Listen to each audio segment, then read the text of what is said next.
ഉച്ചത്തേക്കുള്ള chicken ഫ്രൈയും chicken കറിയും റെഡിയായി. അടിപൊളി ചിക്കൻ കറിയാണ്.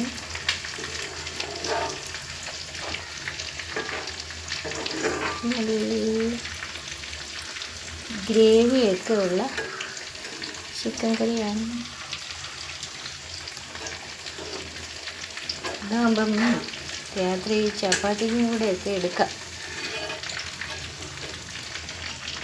കരിവേപ്പിലയൊക്കെ ഇട്ട് ഇത് വെച്ചാൽ നല്ല സ്മെല്ല് കിട്ടും. പലരും പല ഐറ്റം അവരവർക്ക് അറിയാമെന്നുള്ള രീതിയിൽ അവരവർ ചെയ്യും. പിന്നെ ഫുഡൊക്കെ റെഡിയായിട്ടുണ്ട്.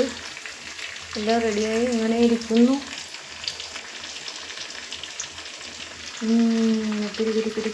പൊളിച്ചുകൊണ്ടിരിക്കുന്നു. തിളച്ചുകൊണ്ടിരിക്കുന്നു.